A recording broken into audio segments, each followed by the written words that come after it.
आयतार 15 ऑक्टोबर साद्या काळाचो 28वो आयतार।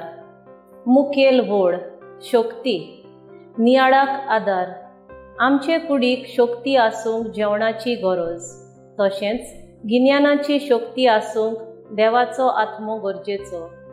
जशें दाविदान गोलियताक मारलो, देवान दिल्ली शक्ती आनी गिन्यानाचो दाविदान उपयोग केलो। जेवणान आमी कुडी वाटेन वाडटाव जाल्यार जेजूची शक्ती आमकां फावो जावन आमी ओत्मीक वाटेन वाडटाव। दाविदाक देवान आपली शक्ती दिल्ली। देवाची शक्ती आमच्या जिवितांत एकदम गरजेची।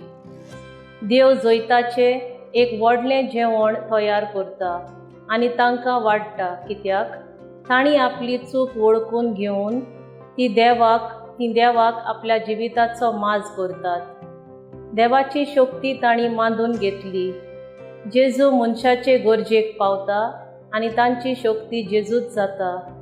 शक्ती ही शक्ती आमकां कशी मेळटा जायत? शक्ती देवाचे खेरीत देणे आमकां।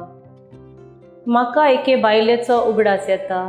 ती सदांच म्हणटाली, जेन्ना म्हज्यान कांयच एक करूंक जायना तेन्ना हांव म्हणटां, हांवें सगळेंच करूंक जाता, कित्याक म्हाका शक्ती दिवंक जेजू आसा। हेंच सदांच जावं दी आमचें मागणें। खरेंच जेजूच जावन आसा आमची शक्ती।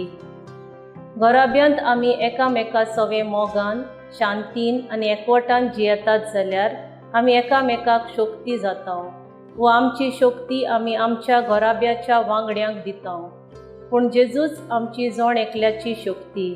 म्हजो ताराव जेजूची शक्ती घेवन जेजूचो पाटलावदार जातली।